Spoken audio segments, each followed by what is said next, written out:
Ahora vamos a ver la conceptualización del estilo.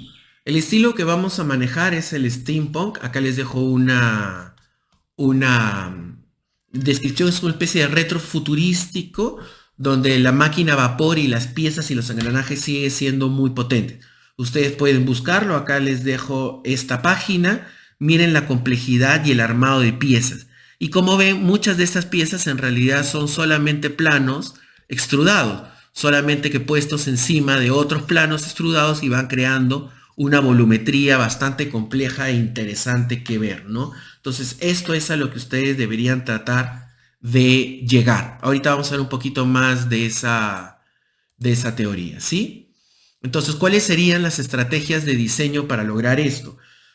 Como sugirió un alumno, y me pareció muy interesante, son los rompecabezas 3D. ¿Se dan cuenta? Acá tenemos una serie de volúmenes compuestos por planos, ¿de acuerdo? Unidos por estos pines que al final nos dan unas figuras de una complejidad muy interesante, específicamente diseñado para que podamos imprimir nuestro proyecto y nos quede algo como esta experiencia, ¿no?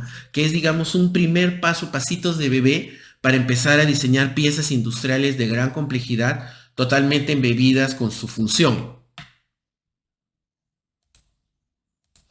Acá podemos ver algunos ejemplos, por ejemplo, podemos ver algunos ejemplos del estilo que les comentaba, el steampunk. Me parece muy interesante, por ejemplo, miremos este o este y cómo él sale de los, cómo hay planos para ver eso. Ustedes no se pueden copiar, si encuentro su archivo en internet se va, ¿de acuerdo? Entonces creo que hay bastante bibliografía como para que nos inspiremos sobre el trabajo que podemos desarrollar, ¿no es cierto? ¿Qué les parece? O sea, queda bien interesante, ¿no? Entonces vamos a aproximarnos al modelado complejo de piezas industriales de manera muy lúdica.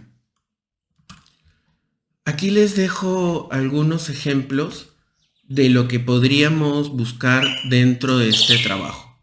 Entonces, aquí podemos ver que hay una gran cantidad de piezas que simplemente es un dibujo, ¿no es cierto? Una polilínea que se ha extrudado una dimensión corta, creando este, digamos, plano en 3D, por decirlo de alguna manera, que son varias piezas que justamente se van organizando y van formando algo más que la simple unión de estas piezas, va formando un conjunto.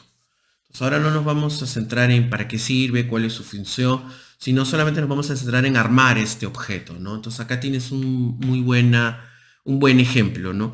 Sobre todo, por ejemplo, cómo este panel, fíjate, eso me parece interesante para ti y el grupo, cómo este panel que está aquí sirve como un plato, como un soporte de las demás piezas pequeñas que hay adentro. ¿Te das cuenta? Lo podemos ver también aquí.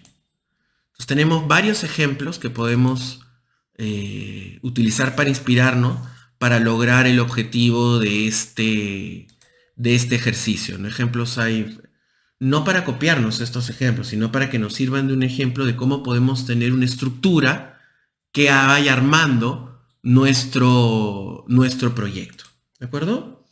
Entonces, como te comento, creo que es importante tener una estructura como esta roja que ves aquí, que te sirva de sostén, por lo menos una arriba, una abajo y una arriba, y que por medio de, digamos, estos conectores vaya haciendo sitio, espacio para las piezas que se van a colocar adentro, ¿no?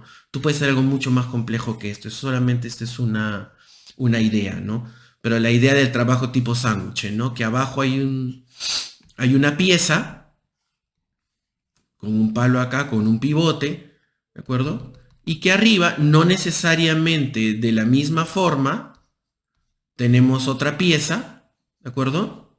Con un agujero acá, con un agujero acá, para que sirva de pivote, ¿no es cierto? Que pueda hacer un espacio en el cual ir colocando otras piezas, ¿de acuerdo? Esa es un poco más la estrategia de modelado que les estoy brindando o sugiriendo. Entonces, acá, mira, por ejemplo, tengo esta pieza, mira. Ya te la he mostrado. Son tres piezas las cuales pueden hacer girar esta pieza central, ¿no es cierto? Realmente la base y la tapa sirven para que esta pieza pueda girar. Así vamos a imprimir también tu trabajo. Te mencioné, ¿no? Los mejores trabajos van a ser impresos. Entonces tenemos aquí el pivote, esta pieza con esta, y lo puedes ver acá, ¿no? Aquí tenemos la sección cilíndrica del pivote. Acá en esta pieza tenemos acá un agujero para que pueda girar y tenemos esta que es, digamos, la tapita, ¿no es cierto? Estas tres en conjunto nos dan esto de acá. Acá tengo el 3D para que también puedas verlo. ¿Ves? Entonces acá tenemos el pivote, el cilindro y la pieza que hace que esto gire, ¿no? Entonces, literalmente, esto viene acá, ¿de acuerdo? Y gracias a esto tiene la posibilidad de girar, ¿de acuerdo? Pero claro, si no le ponemos una tapa, se cae, ¿no es cierto? Entonces ahora viene la tapa de acá. ¿Te das cuenta? Entonces, esto en conjunto asegura que la rueda central pueda girar con total normalidad. Y acá puedes ver el producto ya terminado. La siguiente parte de esta explicación es cómo hacer que esto funcione. ¿A qué me refiero? Mira esta pieza. No embona. Mira esta pieza. Es un cilindro. Es esto. Esto mide, por ejemplo, X y el hueco mide X de diámetro. No entra. Esta separación, digamos, es X. Esta también es X y no entra. Eso quiere decir que si el cilindro del pivote tiene X de diámetro y el agujero, la parte no existente, la parte vacía, también mide de diámetro X, esto no funciona, ¿de acuerdo? ¿Qué es lo que tenemos que hacer para que esto pueda embonar fácilmente y hacer un pivote? Te comento. Básicamente te he dejado este archivo, aquí está, pero te lo voy a mostrar en 3D. Cuando el cilindro mide 7 y el vacío mide 7 milímetros, no entra.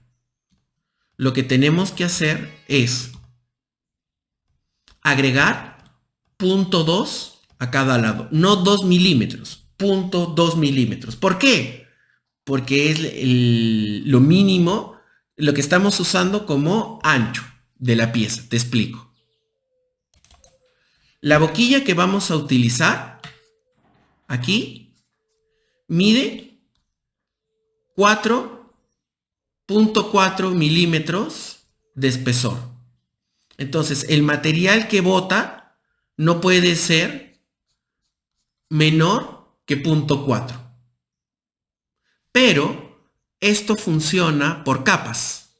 Entonces, acá tienes una capa, acá tienes otra capa, acá tienes otra capa de material, ¿no es cierto? Porque esto se va construyendo, como puedes ver acá, capa por capa por capa. Entonces, si bien no podemos controlar el ancho de la boquilla, bueno, podría comprar una boquilla 0.4, también hay boquillas 0.2, pero la que tengo es 0.4. Y eso quiere decir que yo voy a imprimir tu proyecto o el proyecto ganador con un ancho de capa de 0.2. Este ancho de capa puede ser, si quiero, 0.4. ¿De acuerdo? También podría ser 0.1. Eso lo decido yo. 0.4 es una muy mala calidad. 0.1 es demasiada calidad. Y tú dirás, ¿y por qué no demasiada calidad? Porque los tiempos se multiplican. Entonces tu proyecto lo voy a imprimir a 0.2. O sea que cada capa medirá 0.2 milímetros de espesor. Por eso es que si el cilindro tiene 7 de radio, acá le voy a agregar al radio 7.2. ¿Sí? O sea que este hueco va a tener 0.2 aquí y 0.2 aquí de extra, ¿no? Entonces, si lo queremos ver con el diámetro, esto de diámetro tiene 1.4. Ahora, el hueco, para que funcione, o sea, literalmente esa pieza es esta. Entonces, para que funcione, este diámetro tiene 1.4 más, ¿qué? 0.2 y 0.2 más 0.4, es decir, tiene 1.8. ¿De acuerdo? Por eso es que si esta pieza tiene 14 milímetros, ¿no es cierto? Este hueco, para que pueda funcionar, tiene que tener 0.2 milímetros extra hacia un lado y 0.2 milímetros extra hacia el otro.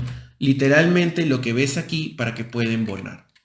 ¿Ves? Acá podría ser una caja que quedaría perfecta. Entonces esas son las cosas bonitas del modelado enfocado al prototipado de objetos reales, ¿no? Que empezamos a ver un montón de cosas técnicas de cómo realizar nuestros objetos. Entonces espero que les parezca interesante este proyecto y que se comprometan a hacer su mejor esfuerzo, ¿no? El propósito en general del curso es que ustedes modelen, pero teniendo en cuenta el objeto real, el prototipado en mente, ¿no? Es un enfoque diferente, porque ustedes saben que ese modelo va a ser sujeto de esfuerzos, de pesos, de torsiones, tracciones, y tiene una utilidad. Y ustedes están modelando, pero saben que eso va a ser un material que tiene cierta resistencia. Entonces, esa unión entre lo digital y lo real, en pos de hacer el mejor prototipado posible, es lo que el curso quiere brindarles a través de las herramientas de el AutoCAD 3D y la impresión 3D como está. Aparte que es súper chévere poder hacer eso, ¿no? Bueno, espero que esto les haya servido, espero con ansias ver su trabajo y más aún poder imprimirlo. Así que bueno, gracias por todo, la mejor de las suertes.